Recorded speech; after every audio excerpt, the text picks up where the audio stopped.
بسم الله الرحمن الرحيم. قل أوحي إلي أنه استمع نفر من الجن فقالوا إنا سمعنا قرآنا عجبا يهدي إلى الرشد فآمنا به ولن نشرك بربنا أحدا وأنه تعالى جد ربنا ما اتخذ صاحبة ولا ولدا وأنه كان يقول سفيهنا على الله شططا وأنا ظننا أن لن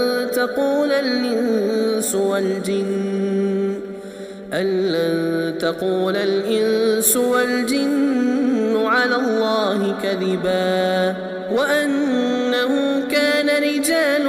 من الإنس يعوذون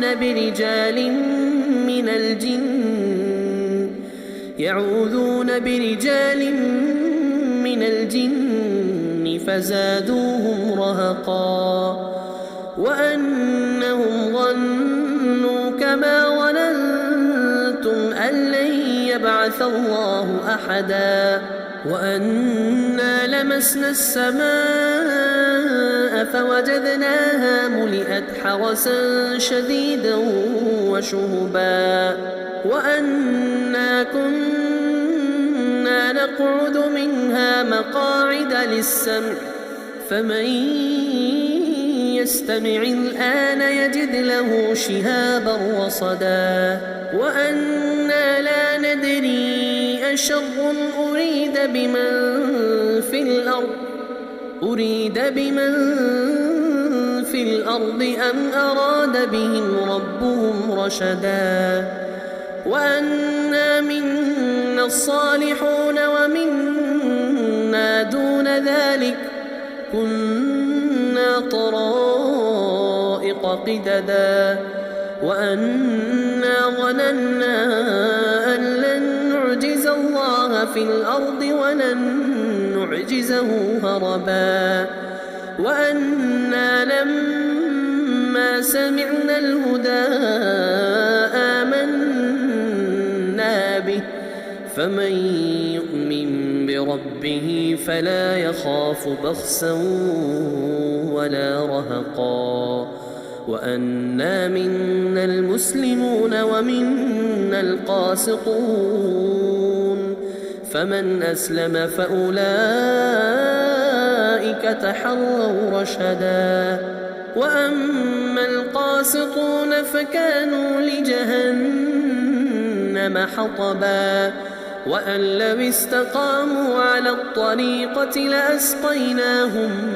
ماء غدقا لنفتنهم فيه ومن يعرض عن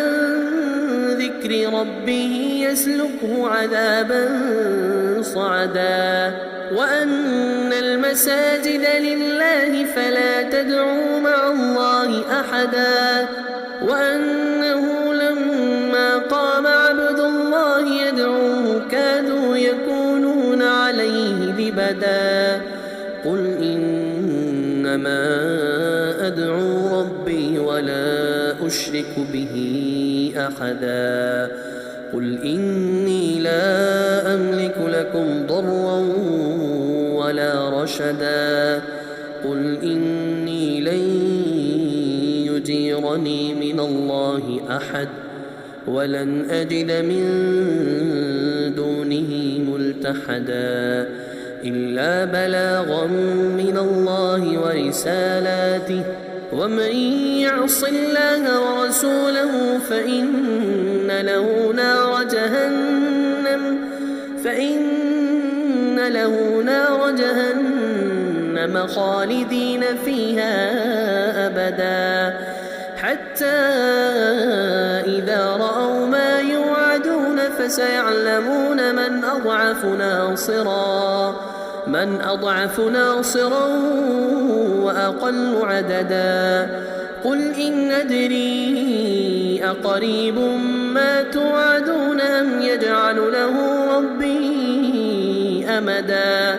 عالم الغيب فلا يظهر على غيبه أحدا إلا من ارتضى من رسول فإنه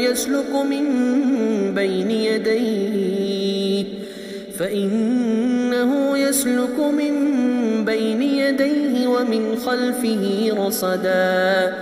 ليعلم أن قد أبلغوا رسالات ربهم وأحاط بما لديهم وأحصى كل شيء عددا.